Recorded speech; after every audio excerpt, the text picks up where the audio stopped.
This tick crap has got to stop. We're tired of it. Stop mucking around with our lives, would ya? Would ya? We're going to talk about it for a bit this morning. Canada's euthanasia explosion has gone, it's an explosion. You will not believe the numbers. It's insane. And Predator Watch, wild turkeys. If you live in an area where there are wild turkeys, you better be careful. Happy Tuesday. It's Tuesday, Marilyn, Danny, good morning. Hope everyone's feeling great as well. New shirt. No, actually, you know what? I've been wearing the merch shirts, the Jay Sheldon Show merch shirts, like on every show. I've got like 10 of them, and so I vary the colors and the styles, but I just wanted to do something different today, so I wore the sanity shirt, because we all need a little sanity, if you know what I mean. Man, a Shevitz, I'm telling you, it is absolutely insane. The things we do, it's a Tuesday, isn't it? Oh, yeah. Karen, good morning. Hey, good to have you along for the ride. By the way, before we get into this whole alpha gal tick crap, could I ask, whatever happened to the hantavirus? You remember that was going to be the next big one? And then we all said, don't do that. We will not comply. And you know what? Just like that, it went away. We'll talk about that too. Alpha-gal syndrome, triggered, of course, by the Lone Star tick bites. We've all heard the story. It has affected up to 450,000 Americans. Delayed allergic reactions to red meat, to dairy, cases rising because of the ticks spread. How has that tick spread happened? That's a question we should leave to people like Bill Gates and the government. 2021 study in medical acupuncture tested Solomon auricular allergy treatment, SAAT, where a single needle in a specific ear point led to full symptom remissions in 96% of 126 patients. 96% simply by this acupuncture point in your ear. I have had acupuncture before. I had it here in Malaysia, and I had it at a crazy Chinese acupuncture doctor. He was this great old guy. So it's like, you know, these old Chinese guys, you just think you trust them when it comes to acupuncture. It was for smoking, actually, because I've tried everything to stop and I just can't. But I tried acupuncture. I did get this, he put some in my ears and some, where else was it? Was it in my hands or my legs? I think it might have been my legs. And I did get that same rush you get when you first have like your first cigarette in the morning. I did get that sensation, but as soon as he took the needles out, it went away. So that didn't work. Anyway, back to this. Single needle, specific ear point, 96% relief from the symptoms in 126 patients, allowing a whole lot of those folks to eat red meat again, no issues. The study did not have a control group, so there's some questions about that. Needs larger trials, 0 reported side effects. Acupuncture has been around for thousands of years. It is not painful.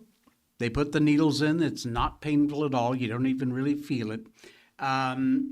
Anyway, it's something that has gone on, these remissions, from this SAAT treatment, which is the acupuncture. Danny, did you try getting pregnant? I assume you mean to stop smoking. Yeah, I've tried several times to get pregnant, and damn it, I must be infertile because it doesn't work. That's how she stopped smoking in 2015. Good on you. If there was a pill I could take and it would make me never want another cigarette, I would take it in a minute. I'd pay whatever it took. I would take that pill. But I have literally, as you can tell from my mentioning acupuncture, I have literally tried everything. And don't say what about, because whatever it is you're going to what about, the answer would be, yeah, I tried it. Cold turkey, gum, patches. The only thing that makes me not want a cigarette, and I did that, use them when I flew. Like coming over here to Malaysia, and then the time that I went back to the U.S. and then came back here again for a final time, it's like between the layovers, it's like a 24-plus-hour flight. It's insane. And so obviously that long flight on the because we went from Miami to Seattle, Washington, and then Seattle to Taipei, and then Taipei to Kuala Lumpur in Malaysia. But that Seattle to Taipei, oh my God, that flight was so long. Anyway, I used a patch, and the patch actually made me not want a cigarette. It got me through those flights.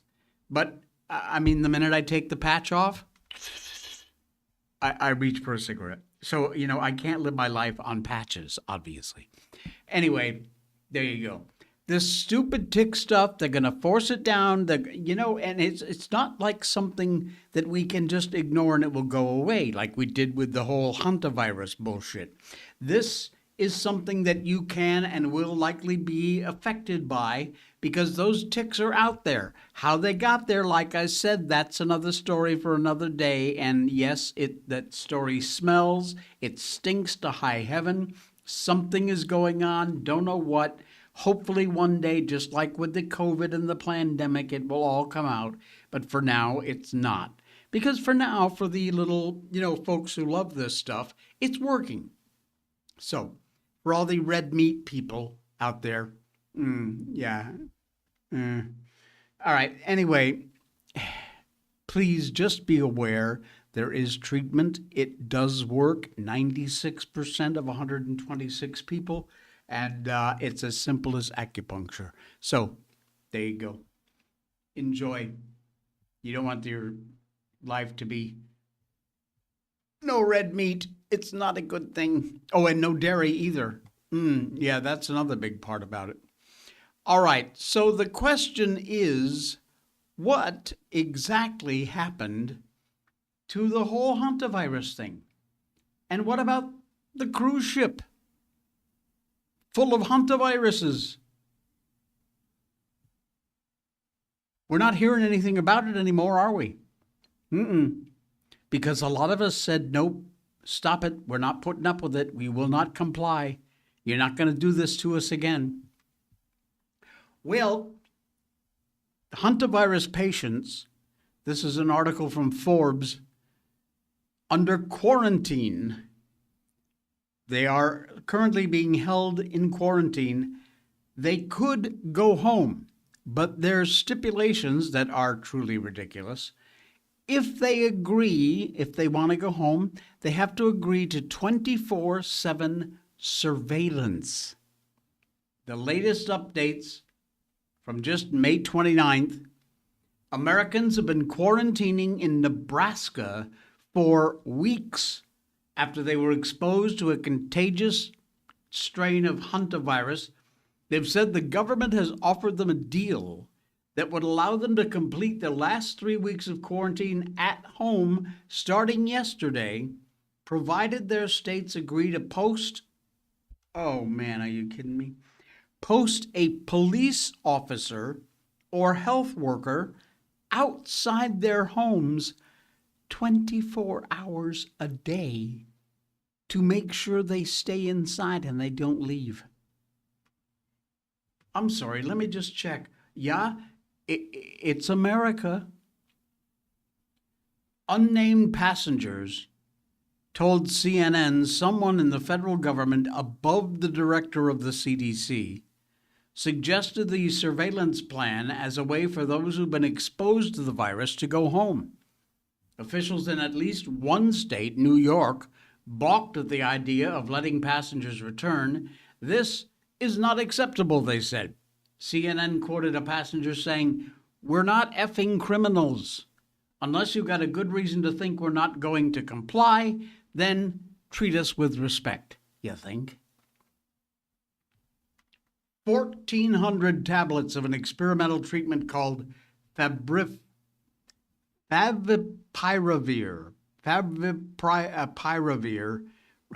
reportedly made available to EU member states by Fujifilm Pharmaceuticals in Japan. Individual countries going to decide on a case-to-case basis whether or not to use that medicine. Has not yet been approved by the European Medicines Agency.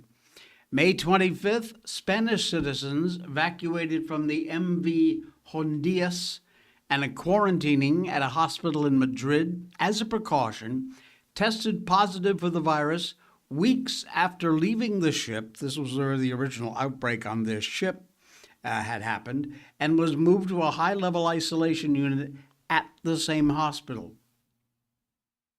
The ship operator, Oceanwide Expeditions, say the MV Hondias will depart for its next trip, carrying passengers around the Svalbard Islands near the North Pole for 7 days beginning June 13th. So, it's still out there, we're still dealing with it, but it's pretty much gone out of the news.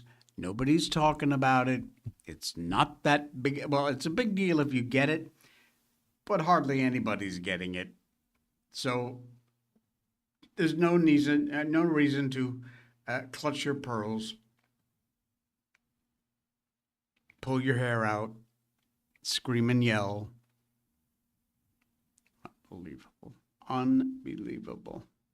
The hantavirus, the latest attempt to control us, but we fought back and we won. Good on us. You remember that New Jersey scumball who was fighting back against ICE, threatening to kill him and kill his whole family? Well, the Department of Justice has just shared details on this moron. He has been charged with threatening to kill an ICE agent, and the find out phase has begun. Oh, let me feel bad for you. Sorry, I can't. Todd Blanche, acting Attorney General, gave a rather satisfying update last Friday on the story of the leftist who was caught on video at the Delaney Hall detention facility in Newark, New Jersey, openly threatening to kill an ICE agent and their family for the apparent crime of enforcing our nation's immigration laws. Earlier that week, the clip filmed and posted to social media by Nick Sorter, who does fantastic work, showed the revolting scene as it unfolded, in which the peaceful protester shouted, "I'll kill your whole effing family. Your whole effing family is dead. Your children, your wife, all dead. I have your face, mother effer. You're dead. Dead." Wow. Sounds like the kind of guy you'd like to have over for a coffee to meet your grandma, doesn't it? He confirmed Friday, Blanche, that the suspect was arrested, tweeting FAFO in response to another tweet that contained comments Blanche previously made where he vowed they would find the agitator because they had his face. And these days we have something called face recognition technology, and it works really well. The suspect, identified as 27-year-old Nicholas Matthew Scelfo, Brooklyn, New York resident. According to documents, he threatened to assault and murder an ICE officer. According to the video posted on social media, of course, you've seen it. I played it for you. They also say he later admitted during an interview with law enforcement to threatening to kill an officer and his family at the demonstration, and that he later saw in the media a video of him making statements to law enforcement at the demonstration. I would think once you've seen yourself on tape doing that, then it's pretty much an open and shut case. Acting Special Agent in charge of Homeland Security Investigations, Spyros Karabinas, what a great name, Newark, clarified for the woketivists that threatening to murder law enforcement officers and their families ain't protected speech. Sorry. HSI Network on X.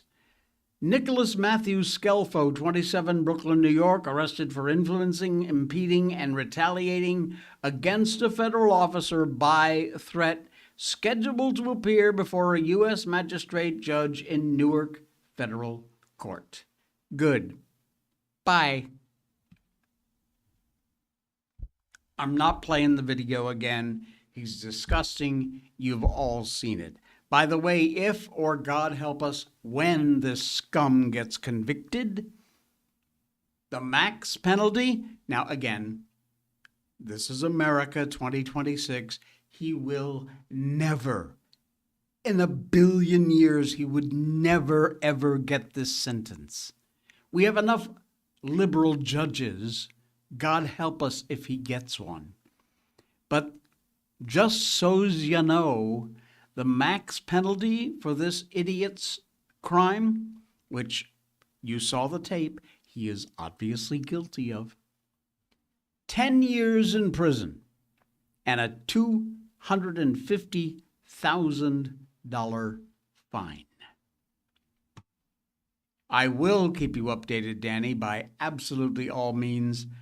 We will keep an eye on this story, and we will let you know what's going on as it happens, when it happens.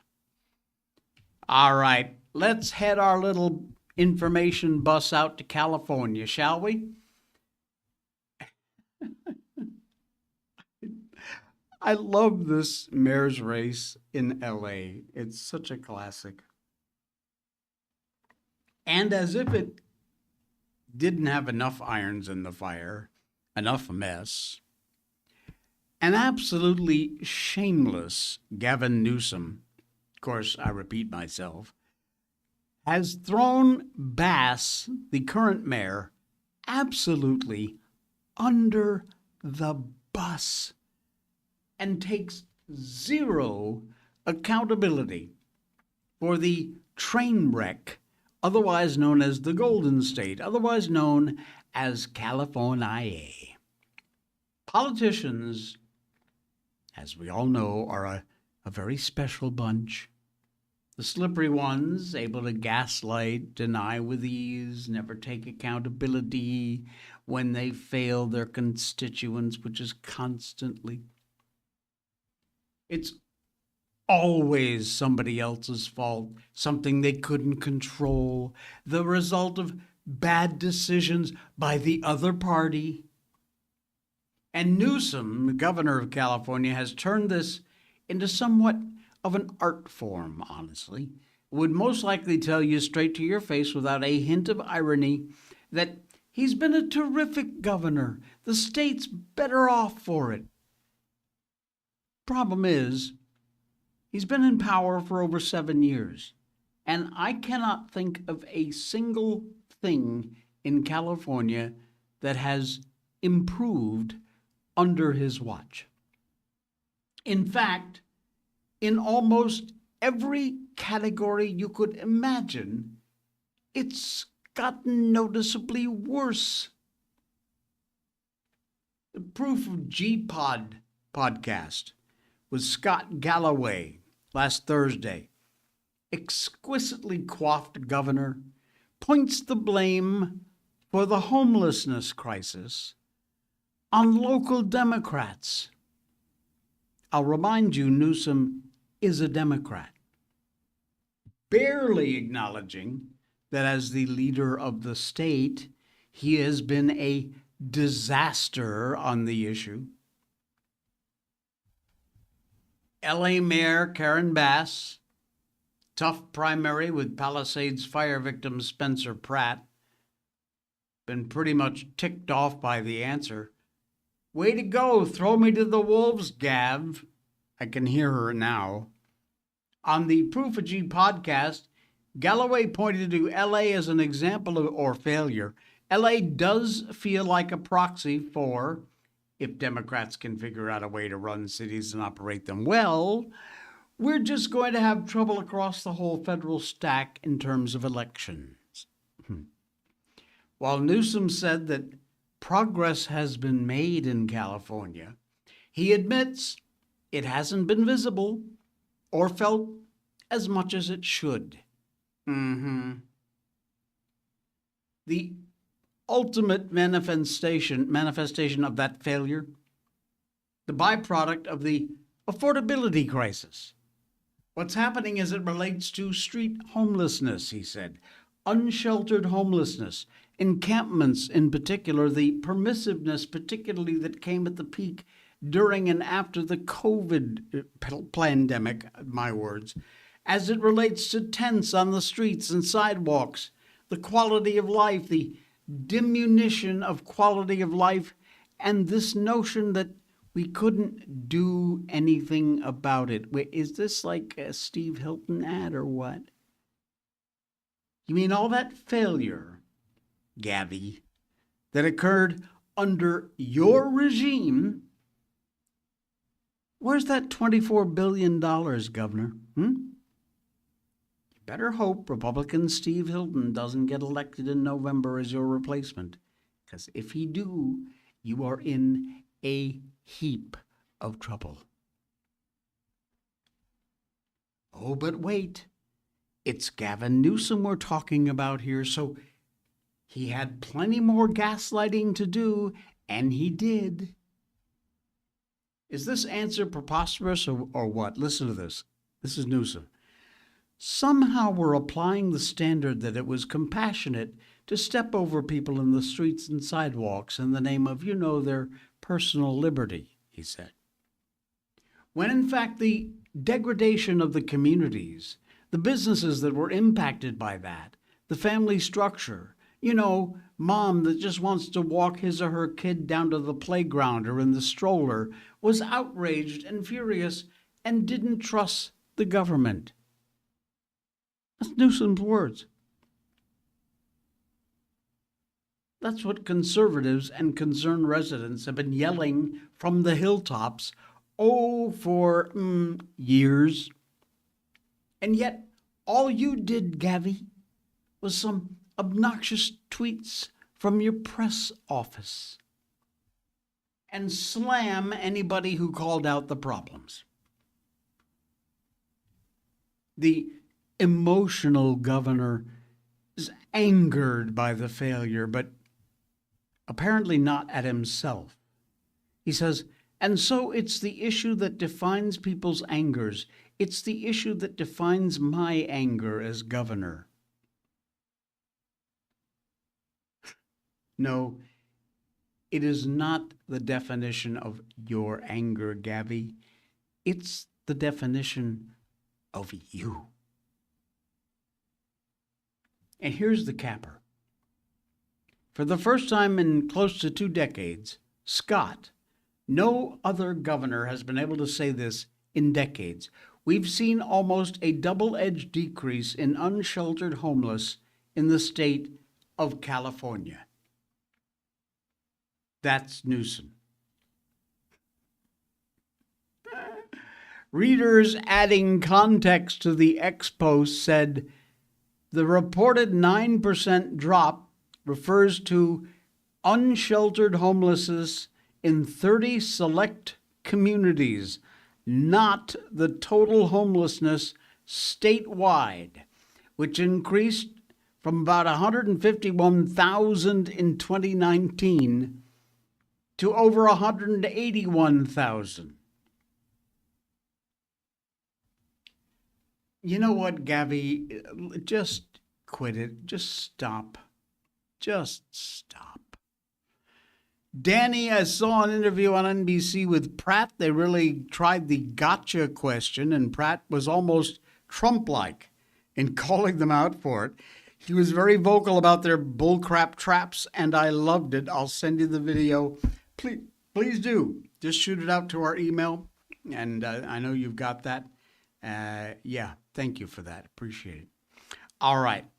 Hey, one of our fantastic sponsors on this show is where you need to be getting your mobile service from. You keep your number, you keep your phone, you keep everything. The only thing that changes is where your money goes, and that's with Patriot Mobile. When you choose Patriot Mobile, you're not just picking a wireless provider. You're choosing a company that shares your values. It's easy to switch, and you can keep your number, your phone, and most importantly, your values. With Patriot Mobile, you get the power of nationwide coverage on all 3 major networks. That means wherever life takes you, we've got you covered on the same reliable networks you already know and trust. And when you need us, we're here for you right here at home. Our customer service is 100% US-based because we believe that support should come from people who understand you and your values. At Patriot Mobile, you're not just another call, you're a priority. In today's world, where you spend your money matters more than ever. Every dollar is a vote for the kind of future you want to build. Join the thousands of Americans making a difference with every call, every text, and every connection. Choose a company that shares your values. Choose Patriot Mobile. PatriotMobile.com/J, J-A-Y, that's all you need. And if you sign up using our link, your first month is free. How great to pay your monthly mobile bill and know that your money is going to a company that supports the things you believe in. There is no better feeling on earth to know that you're helping to support a Christian, conservative company that believes in what we believe in, the right to life, the First and Second Amendment. All those things that are so important to us are equally important to Patriot Mobile. All you got to do is head over. The link is in our description. If you pull that down, it says show more or whatever, and you'll see the link right there. It's easy to remember, patriotmobile.com/J. Head over there, get signed up, use our link. You can also use promo code J, J-A-Y, my first name, and that will get you your first month free. Hell of a deal, an amazing company full of great people. Love working with them at Patriot Mobile. Thank you, Patriot Mobile, for helping to sponsor the show. We really do appreciate your going above and beyond there. Thank you, gang. All right. We have talked about this story before because it just burns my ass every time I think about it. And it's happening again. New data's out. Canada's euthanasia surge is revealing rather interesting facts about single-payer health care. Medical assistance in dying, Canada's MAID program. It is now accounting for roughly 1 out of every 20 deaths in Canada, according to the latest government data just came out. Another way of looking at it, that makes it the country's fifth leading cause of death. For patients who have severe illness, suffering, the option is framed as an act of compassion. But the absolute, unbelievable, rapid expansion raises some rather uncomfortable questions about how government-run health systems respond to the reality of scarce public resources. We don't have any money left, so here, jump in this little machine. It'll kill you. You'll be fine. You'll be good to go. Caring for patients that have chronic, terminal conditions one of the most expensive obligations in the entire health system. There's no doubt about it. Creates an inherent tension in systems where the government both finances care and decides what care they're going to cover. And those tensions deserve attention right here in the United States, where government already finances about half of all healthcare spending, where calls for Canadian-style single-payer healthcare are growing louder and louder, and it should concern us. Canada isn't alone. Assisted dying policies have spread among a whole bunch of developed countries. Practice has been legal in the Netherlands since 2002.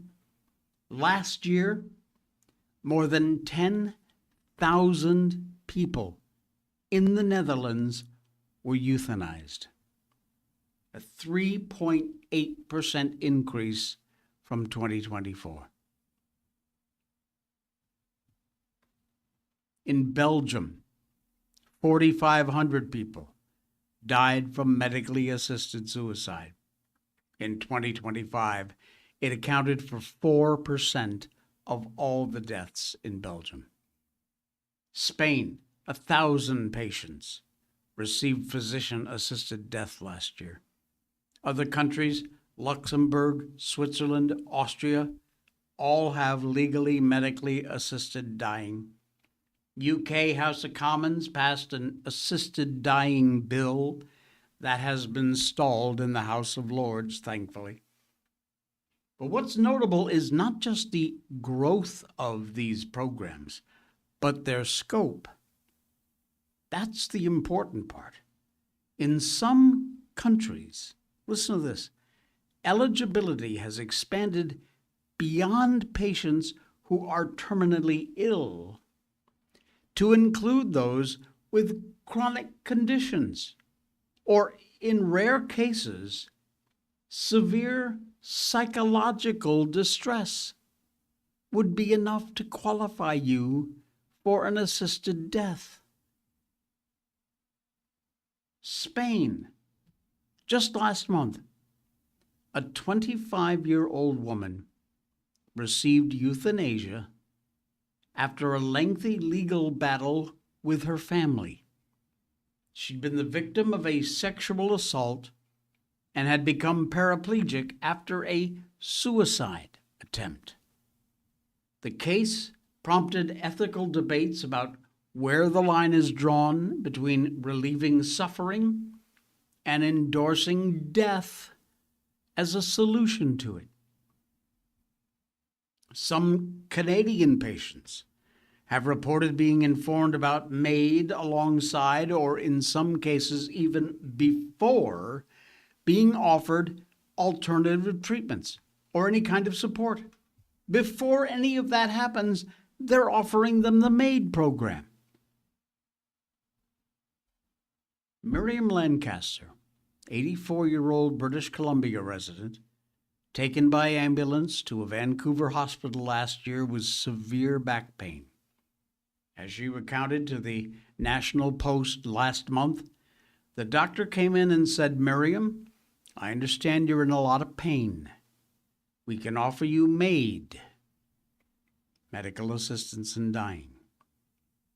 It was only after she emphatically refused that option that the doctor then, only then, suggested other treatments. Her first suggestion was that she let them kill her. She said, "Screw you, pal, that ain't happening." And then he said, "Oh, well, there are some other things." 6 weeks later, Miriam had recovered and was able to walk her daughter down the aisle at her wedding. She has since traveled to Guatemala, where she rode a horse up the Pacaya volcano. Good thing she didn't listen to the doctor, huh? It is no secret that government-run healthcare systems like Canada's are under huge financial pressure. No doubt about it. They typically respond by rationing care, forcing people to wait, denying access to expensive treatments. The median wait for specialist care, followed by referring to a general practitioner last year, more than 28 weeks. And as those pressures grow, medical assistance in dying, it's starting to look like the prudent way for a lot of folks engaged in triage to ease people's suffering. Over time, what was once reserved for those that were really just on death's doorstep is now floated as an option to more and more and more people. This is getting out of hand. The steady rise in MAID deaths across country with government-run systems should at least prompt some very serious scrutiny of exactly how these financial and structural incentives shape end-of-life care. Now, the United States is not Canada, not by a long shot, but the share of health spending covered by federal, state, local governments in this country has been rising very steadily. Assisted dying laws are now on the books in more than a dozen states, including New York, California, of course, and Oregon. More than a dozen states have laws on the books regarding assisted suicide. And as a result, American officials may very soon face some of the pressures that Canada and Europe is having right now. Now, end-of-life decisions are extremely personal. They should be made by the patients, families, physicians,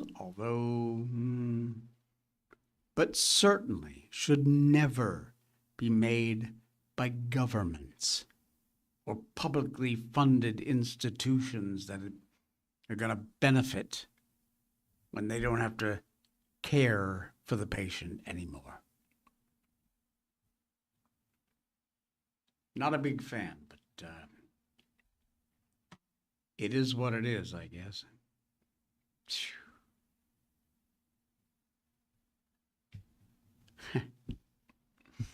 Here's one for you. You're going to love this one. A biological male has cheated to a big victory in California girls' finals. And there he is. Why do we have to keep doing this?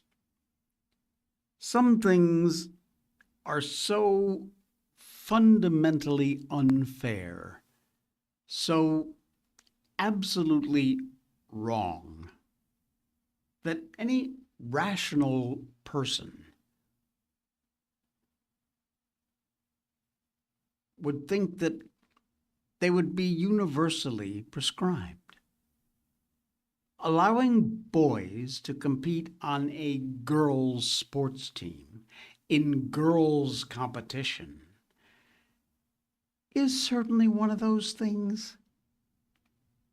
There are reasons why we separate athletes by sex. Boys and men have obvious and very significant advantages over girls and women in almost every measurable aspect of athletic performance. These are facts. I don't want to hear your bullshit. It's just a fact. Deal with it. And yet, here we are again, in California. A boy, one A.B. Hernandez, has closed out his high school athletic career by smashing two, not one, but two state titles in Clovis, California, competing against girls. And here is the eyebrow raiser. The community is reportedly divided over this, when in any sane world, they would be universally against it. A man standing in line for the ice cream stand nudged his friend when A.B. Hernandez walked by and said, "Hey, that's A.B. Hernandez," he whispers to his friend on top of the ramparts at Veterans Memorial Stadium in Clovis, California. "I don't know who that is," his friend responded before the other man filled him in. Hernandez was in between qualifying for events in the final round of the state championships in high jump, long jump, and triple jump. That was last Friday. Whispers, rumors, attention had become the norm for the rather well-known transgender athlete. Hernandez summoned national media hurricanes to 2 high school track seasons and a volleyball season, all within the span of 1 year. Whispers, rumors, and attention, yes, they have become the norm, because A.B. Hernandez is not a girl. He is a boy. His presence on the girls' competition breaks every single standard and rule of fair play. Oh, but wait. There's more. Daisy Gardner, a local pro-LGBTQ activist, said she's known Hernandez and the athlete's mother, Nereida Hernandez, since 2024, when news about the trans athlete's identity and participation in girls' sports began to garner local attention. Quote, "I think the two of them have walked through fire. I don't know anyone else who's a high school kid who's been targeted by President Trump. I've seen death threats and threats wishing physical injury upon A.B., Gardner told Fox News Digital. Look, nobody should be making any kind of a threat, death or otherwise, against A.B. Hernandez or wishing him harm. But that doesn't mean we can't oppose him playing as a boy in girls' athletics, which we do. The universal we, you and me. The issue has gone past the point of absolute ridiculousness. This is not just a thing wrong in some individual case. This is a thing wrong in every essence. Boys and men have obvious physical advantages over girls and women. Boys and men are faster, they're stronger, they've got greater endurance, more tolerance for injuries. Boys and men have better cardiovascular capacity, more muscle mass as a percentage of their body weight. They move faster, twitch muscle fibers, heavier, they're stronger bones. These are facts that do not change just because you decided you want to call yourself a girl. These differences are there from the time you are conceived. That is also a fact. A.B. Hernandez is a boy. He should never have been allowed to compete against a girl. Why?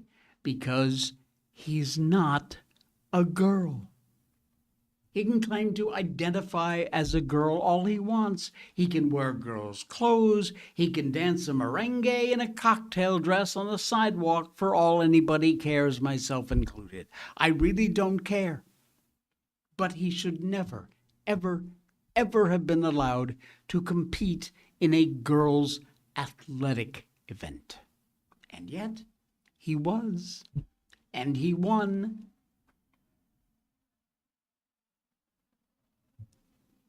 Primary elections are underway across this country. The midterms coming up in November. If you ever needed a reason to go to the polls, that's a good one. Find out what these people are for, and then do everything you can to fight against it.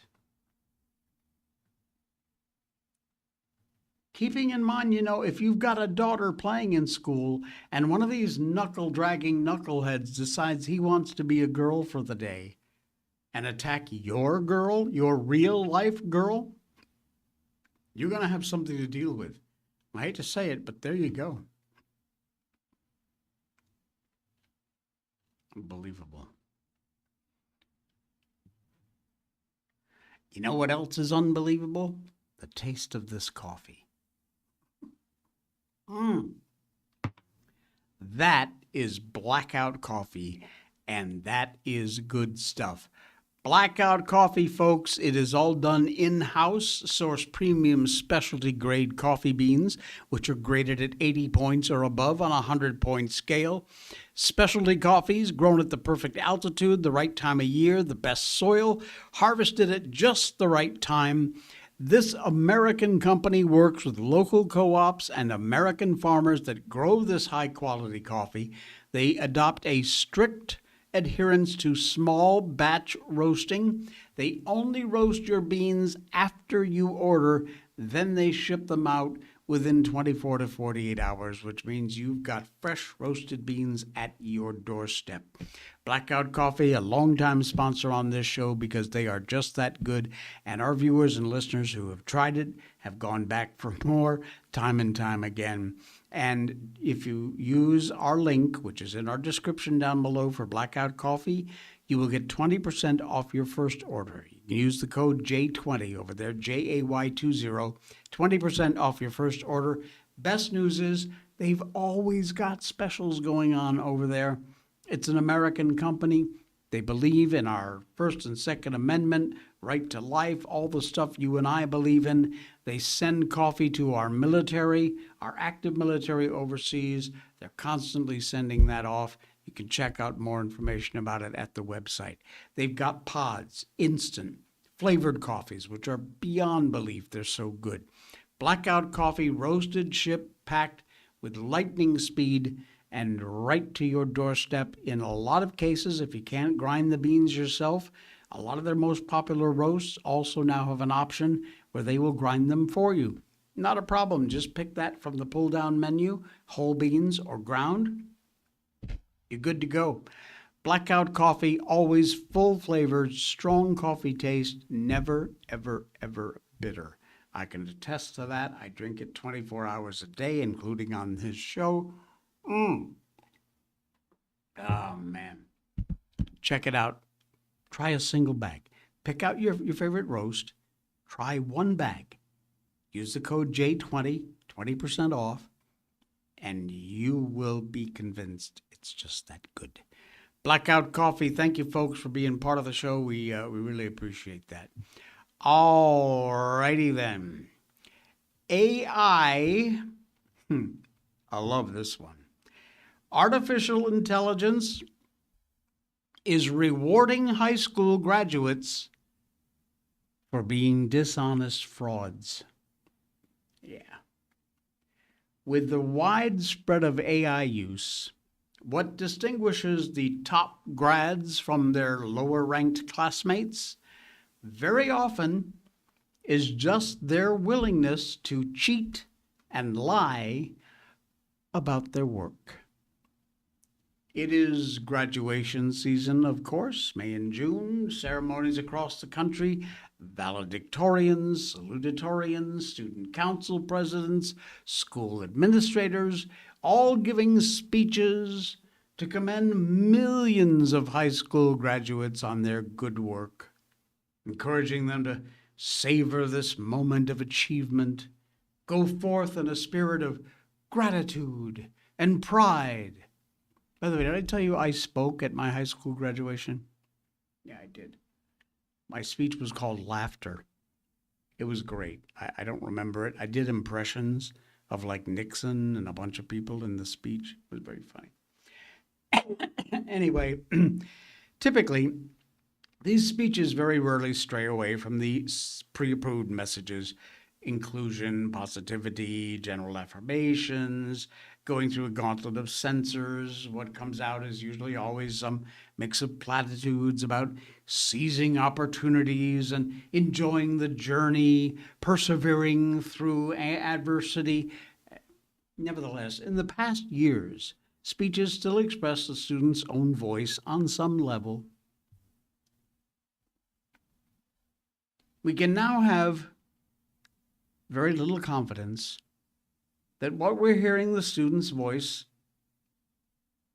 is rather the hollow generic drone of ChatGPT. There have been a few rather prominent examples of speakers beginning with AI-composed speeches and then reverting them into their own poignant comments. Now, even superintendents reportedly are delivering interchangeable AI slop that means absolutely nothing. Cheating has always existed. It always will, particularly among the elite students who are always jockeying for rank. The problem exploded, though, in recent years, not only with the rise of AI, but with the increasing popularity of inferior educational programs that effectively facilitate academic dishonesty. It encourages it. Unscrupulous students in the past cheated on various assignments, usually had enough intelligence to avoid being detected the ways they were cheating and feign mastery of their skills, even though they had none. Today's cheaters don't even have that much initiative. They now simply ask AI to complete the assignment and submit their work. It obviously helps that a lot of schools have gone completely paperless,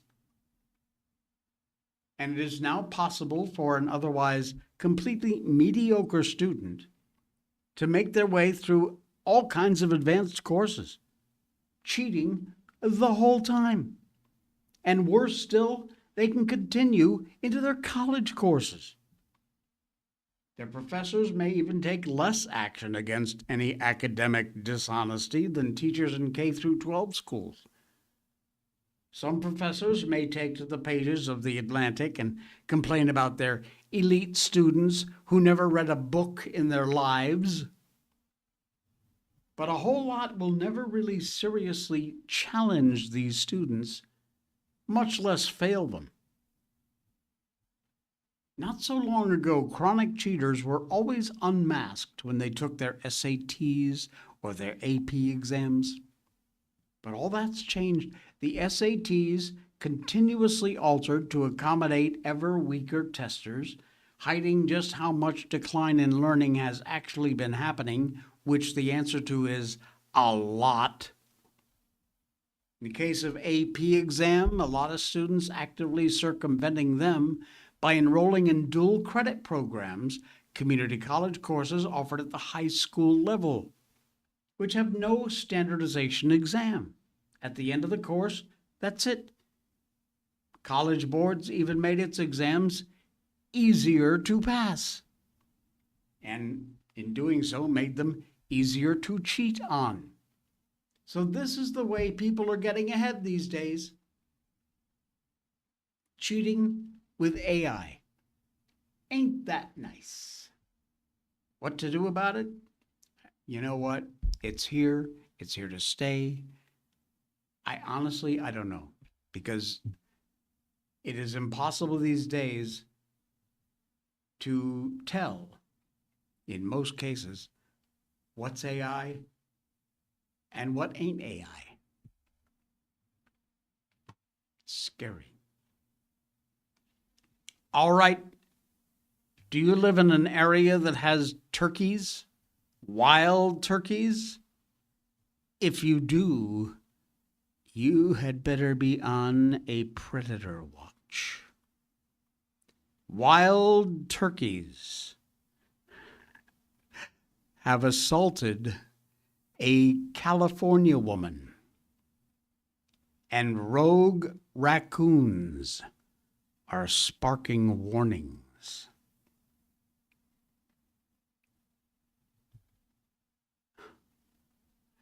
Apparently, this woman in a suburban California neighborhood where they've seen their share of wildlife was attacked by a wild turkey. And so the community has issued a predator alert, warning that wild turkeys might be attacking. So you should exercise extra caution when you go out to make sure that you are not the next victim of a turkey attack. Just letting you know, it's out there. Danny, this worried me with my daughter. I told her don't use AI because teachers run it through a program to see if it was done by AI, and she will fail automatically. Of course, if it's not true, but just to scare. I know that used to be the case for plagiarism. They were able to run that through or even just post it into a Google search, and that would pretty much let them know. These days with AI, I don't think the Google searching thing is going to work anymore because it's been freshly generated through AI. So that's not so easy to do. I will tell you, for example, like when you see some videos and things, it's getting 1,000 times better than it ever was. But at least I'm in the business, so I have a kind of a bit of a leg up. But I can tell when something is normally 99 times out of 100, I can tell if something's been AI generated. But for writing and things like that, not so much the case, sadly. So anyway, hey, we're done. We're out of here. We're finished. Thank you so much for popping by. If you'd like to donate to the show just to keep the lights on around here, we really appreciate that. Any amount, $10, $50, $100, whatever it might be. You want to go crazy? Send along $500. I will love you forevermore. I might even marry you. Our PayPal link is in the show notes in the description right down there below. In the meantime, Patriot Mobile, Blackout Coffee, NordVPN, BRICKHOUSE Nutrition, all of our great sponsors are down there for you to help out the show. All right, we're done. We're out of here, and I will see you again tomorrow.